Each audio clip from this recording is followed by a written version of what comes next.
You're pumping and priming the people, telling them that your enemy is white supremacy when you yourself are an agent for the devil, for the forces of darkness. Mm-hmm. And it's so wicked, this Black Boule. It's very wicked. And it's very wicked. It's going to hurt a lot of people when that Boule comes down, because everything's coming down right now. The Illuminati is being dismantled. So, of course, this Black Boule is going to be dismantled. I haven't looked into deeply the rabbit holes of who in the Black Boule would be a part of the things that we are hearing about, like the child sex trafficking, pedophilia, things like that. Right. But hey, you know that if they're an arm of that other stuff, there's some dirt up higher. So I just want to share this. I'm reading it from a source that talks about Steve Coakley. Now you can go and see so many videos here on YouTube. You can go and look up very extensive source material, his books and everything that he exposed this. So the Boule is fashioned after Yale's Skull and Bones. Okay. Right. So this is the black arm of the Skull and Bones. Okay. Right. So the Boule is an acronym for Sigma Pi Phi. It's pronounced Boule. And it was formed to bring together a select group of educated Black men and women. Right. And they talk, in some of their, it's really crazy. The Boule recruits top Blacks in American society into its ranks. They call them archons. The male Boule members are called archons. That's very demonic, Yeah, it's right there. For people who don't know, that's the extraterrestrial name of what you would call Lucifer or the fallen angel, right? The fallen angel who corrupted humanity. That's right. And so they make up the wealthiest group of Black men and women on the planet. So who do they serve? Satan, and the global elite. Wow. Okay, so blackmail is big in this organization. The Masonic secret society and that pyramid of ranking, it's all part of it. Right. And let me just tell you this. This is really something that I took particular issue with when you dive deep into this rabbit hole. Marcus Garvey, who I really respect. Right. Marcus Garvey had a Back to Africa movement. Mm-hmm. And the movement was in full swing, and he represented a real, genuine Black leadership. W.E. Du Bois, founding member of the New York City chapter of the Boule, said that the Boule was created to keep the Black professional away from Marcus Garvey. That is so crazy. Yes. So this thing has been planned to a T. Okay. And I went to Spelman, and a lot of people, they claim the pro-Black this and pro-Black that. You know what? I'm pro-Black. I feel like you aren't going to be, you're not going to out-Black me. And they try to call me a coon, and I'm jigaboo dancing. They threw all these terms at you, Uncle Tom, a mammy, a bed wench. All that stuff is designed to shut you down. But then all the while, you're actually the coon. Exactly. You see, the irony of it all is that you're trying to say a Black Trump supporter who is fighting for the Constitution, who's fighting for economic empowerment. I'm a coon because I'm supporting Trump, but you yourself are part of the Black Boule. Mm-hmm. And your whole modus operandi is to keep Black people from true independence and true equality. There you go. By just recruiting a select few and to keep the rest oppressed. That's pretty much what they do. So so if we brought that into modern times, what's some of the celebrities that are some of the gatekeepers, influencers? Mm-hmm. There's several. If you look at probably every everybody that would be in journalism, they are a part of a sorority or fraternity. You can look at it. And they are very proud. If you look at their profile pictures and different things they put online, they are doing all their hand signals. They're very proud of their organizations. And each one of these organizations, fraternities, and sororities, they say that they're assigned to each one of the Illuminati family. They are in service to the king. Okay? Who's the king? That's really bothering. Like a royal family, a king, like as in a royal family. To each head of each Illuminati family, they are assigned. And the Illuminati is tasking them. Mm-hmm.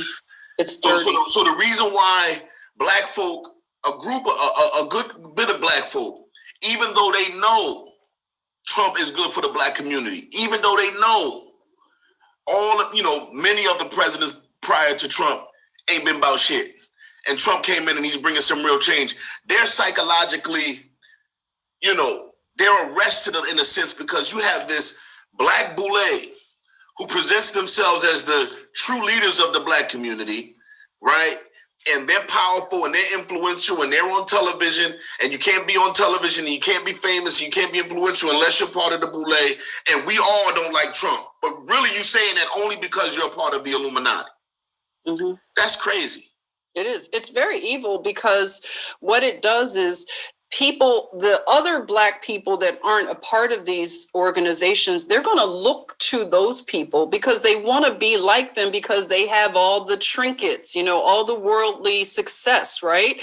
So if they are, crafting the mindset of the black community, and it's sabotage straight up. Look at Roland Martin I hate Roland Martin. Yo, I hate that dude, dog. Go ahead. Okay?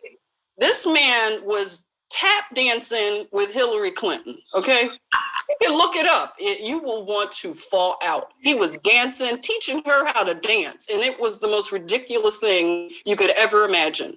But, he'll turn around and call another black person, a coon or something. Right.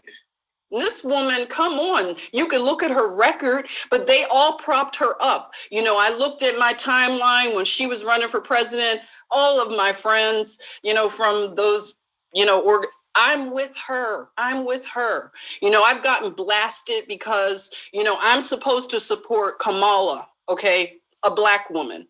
You can clearly look up Kamala. Right. She's being interviewed by Mindy Kaling, the Indian actress. Right. And she is saying in this interview, they're cooking Indian food, which I love, by the way. I love Indian culture. It's beautiful. But I would respect Kamala if she was honest and cop to the fact that she is an Indian American woman.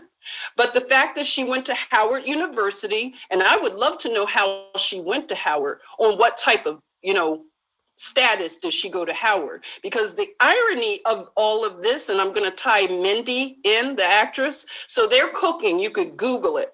They're cooking Indian food. Kamala's talking about her Indian heritage. She's proud of it, which anybody should be. I'm not knocking that whatsoever. It's the dishonesty of it all. Right.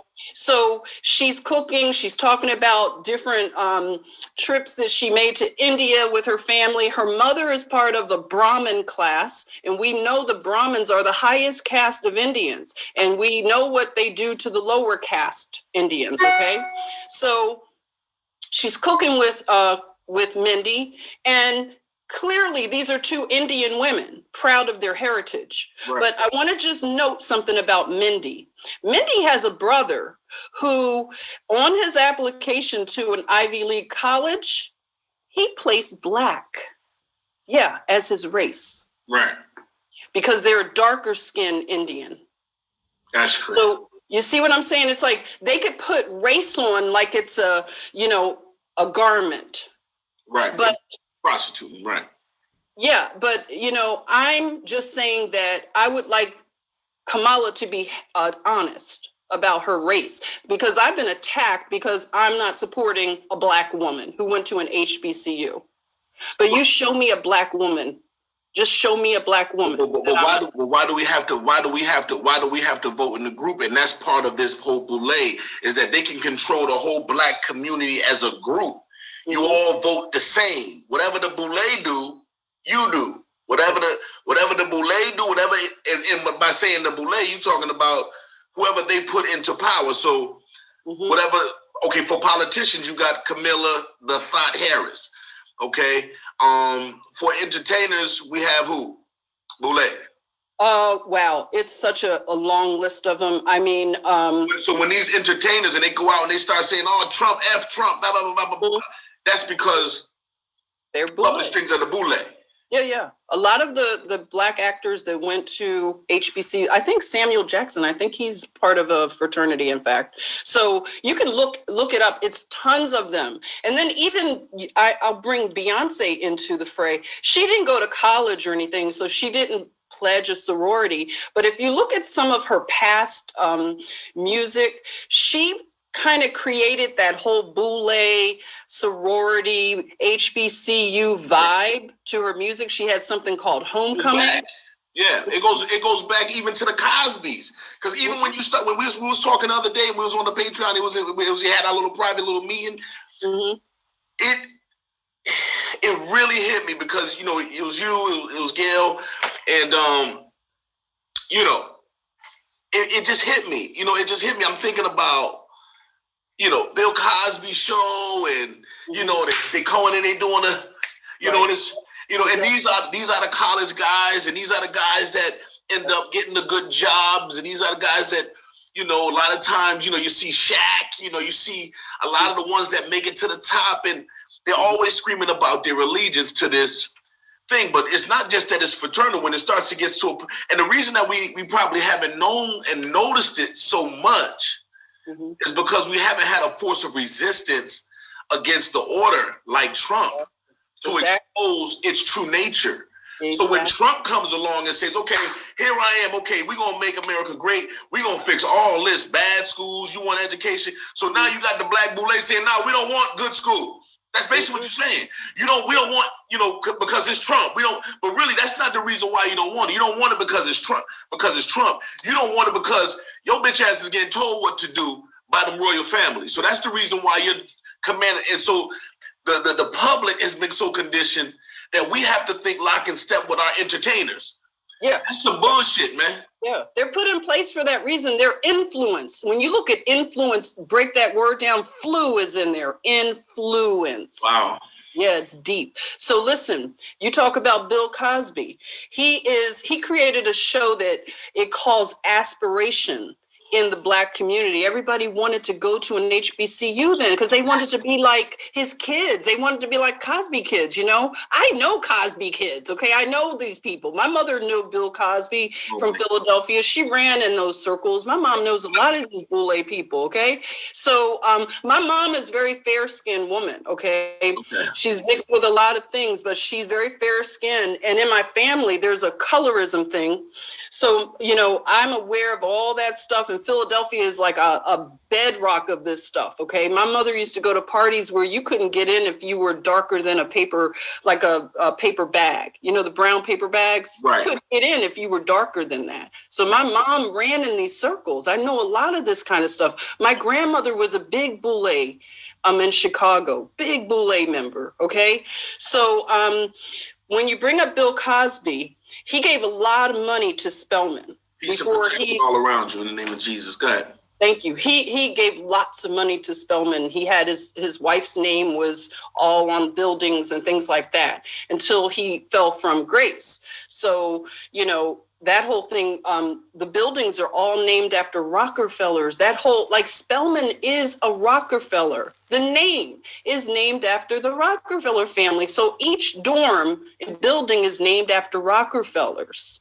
So you start to ask yourself, because you have these disconnects, you know, you're saying like, it's named after Rockefellers, but this is a black college? Like, what's going on here? And then you have Bill Cosby and different boule people they have their hands in these things. And like you said, they keep the black population down, these few people that get to these levels, okay?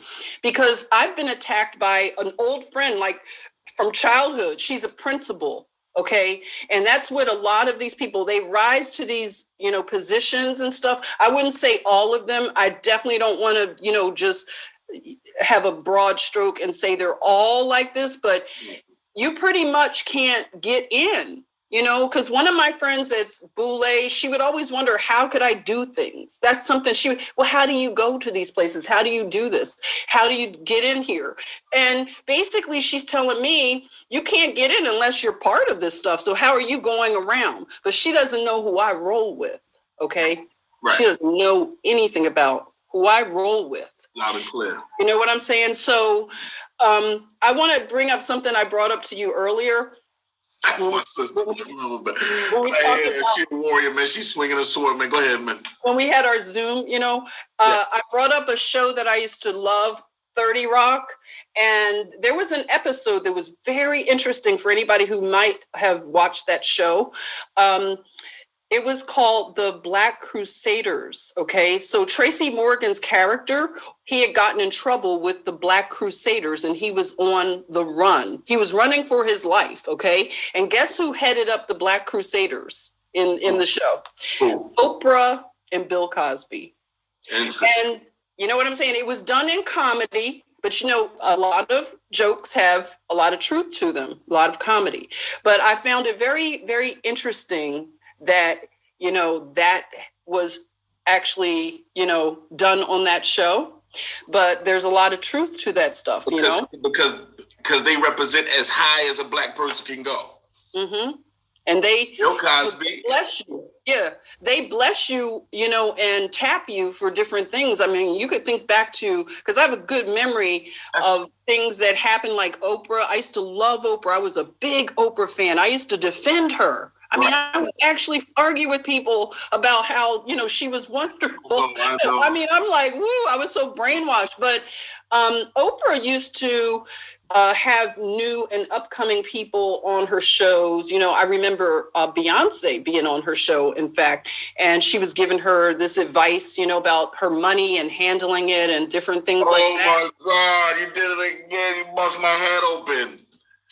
Oh, my God. I mean, I could go on and on, brother. Right, because see, from the entertainment business aspect, it's like when you're a Black, and I've been an artist all my life, even before I started getting into, serving the Lord and all that, I was always in the music game. And there's these milestones. Mm-hmm.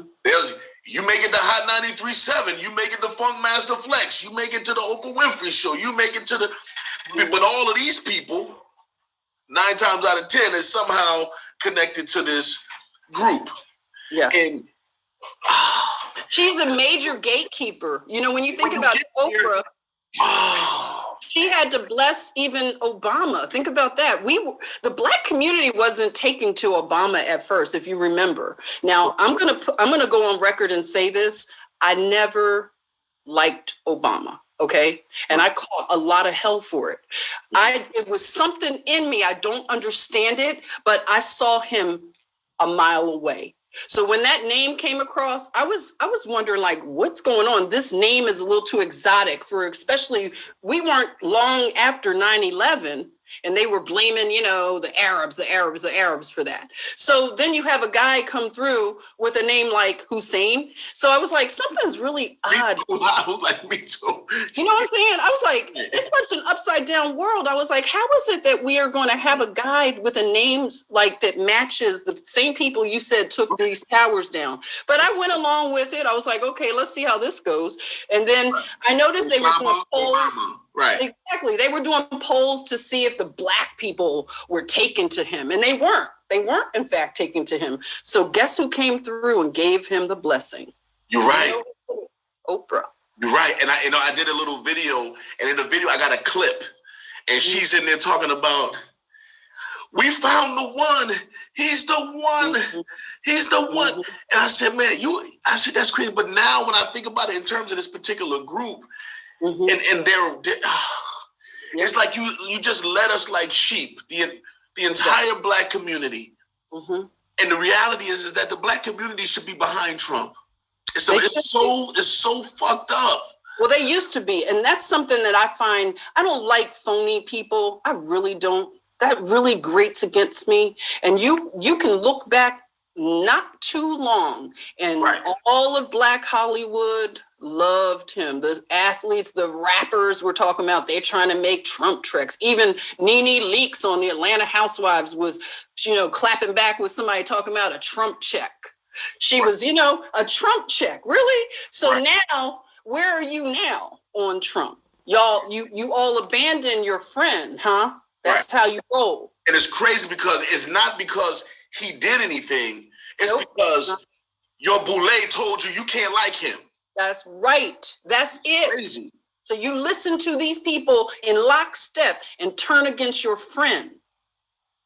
Let's get another one. Okay, we got Oprah. She done did her job now. She's already serving life. Who else?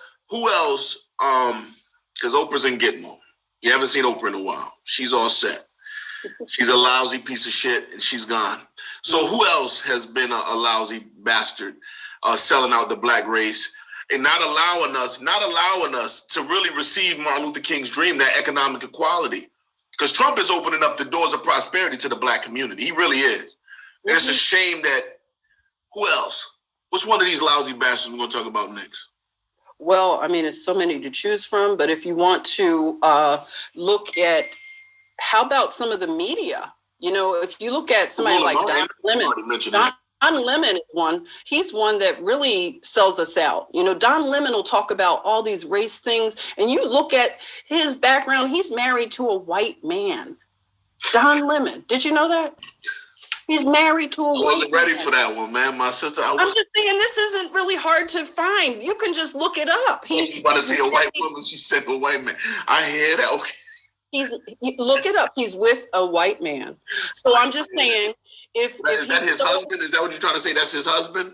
Yeah. I think if I look it up, I think he's, legally married. That's his husband. That's who he's with. He's booed up with a white man. We'll just say he's booed up. I don't know the legality of his union, but I'm not knocking it. I'm just saying, you, my friend, are talking all this stuff all the time. You have the ear of the black people because they love CNN. They think CNN is gospel. So you're up here. You know what I'm saying? You're up here degrading people that support a president who really has policies that are helping us, and you're going against that, and you are married to a white man? I mean, that's some phoniness right there, isn't it? Very disingenuous, and I don't dig that at all. You know what, man? Don Lemon is not being a good wife to his husband. Or, he's just selling us out, like, totally. And that's the thing. You can look down the long laundry list of people that are doing that, from Hollywood stars to sports. I mean, you can bring up LeBron and the stuff he does. Right. Terrible. You mean to tell me that LeBron James is not intelligent enough to understand that an economic policy like opportunity zones and police reform and criminal justice reform is just not beneficial to black people? You mean to tell me that Roland Martin with his fat meat head is not intelligent enough to know that prison reform and opportunity zones are not beneficial to black people in a real way? As long as we have suffered in this country and struggled in this country, wanting real systemic change, not an appetizer. We want a real systemic, long last change. And we finally got it. And you mean to tell me somebody like Roland Martin with his fat meatball head, and he's sitting there shucking and jiving. He's shucking. I mean, when I first started watching him, I said, okay, he's just like another one of these black intellectuals. But then as Trump started accomplishing things, I go back to Roland Martin's show. I said, okay, let me see how this black intellectual going to talk about police reform now. Let me see what he's going to say about this second, because Trump got nothing but black leaders around him. And not only that, all of the things that he's doing for the black community, and not just the black community, but the whole of America, but the things specifically that he's doing for the black community, he's getting these ideas from black people. Yeah. Shout out to LB the King. God bless LB the King. We love him. big ups to Alveda. She's gone through so much, so much attack by the talking heads. And, I want to bring up another one here, and that would be Joyanne Reed. She has a platform. She goes, against the real Black empowerment. She sounds like she's for it, but she attacks the president. And I'm going to go right out here. I'm going to burn every bridge. Okay. We were taught as Black people to hate our country. We were taught to hate our flag even. Right. I was in full support of Colin Kaepernick. I have a jersey, a Colin Kaepernick jersey. I'm going to burn that thing when I get a chance. I'm going to burn it. Because you know what? I was under mind control. You know what I'm saying? To hate this country. I'm really mad about that because that is mind control. Now I tell people, one of my Morehouse brothers came at me on Facebook about, it sounds good in theory. He was saying something about, something I posted, and he was anti-American. And I said, hey, what country could you tell me that is better than America? I'll wait. Right. He didn't have an answer. And none of them have an answer. Right. Some of these people have never been to Africa. They want to call me a coon. I've been to Africa several times. Right. They would rather go to Europe. These same pro-Black people, they'd rather run to Europe, not Africa. And I always challenge these phonies. If you're so Black, take your Black ass to Africa and learn about your people. Or if you're so pro-Black, why don't you go move to Africa? There's Liberia. Marcus Garvey had a Back to Africa movement. Why don't any of these Black leaders have a Back to Africa movement? If they're so in tune with Blackness and they hate America, they sure like the stuff that America gives them. That's right. And I dare them to go live somewhere else. But every immigrant group, America is a land of immigrants. Everybody's from another country. So it's nothing wrong with being from Africa and wanting to go back to Africa. But going to Africa means I'm going there to do what every other immigrant does. We come to America to make prosperity, to unite with the people of the world, because we are the true united nation, the nation that's made up of many nations. And then we take the wealth of this great prosperous land and we bring the ingenuity, the science, the skill, we bring it to our native land and we help our people. That's what every nation does when they come to the United States of America. That's not the problem. Africa is not the problem. The problem is this boule that will not allow the Black people to be free, because God sent us a blessing when he sent Trump. Trump is fulfilling the dream of Martin Luther King. And I'm going to share this with you, right? Now, I know I mentioned this on one of my lines before. I don't know if you caught this, but I played Martin Luther King in a film. I was in a film. I played Martin Luther King in a film. And I also did this thing called Gray. I ended up taking me down to Birmingham,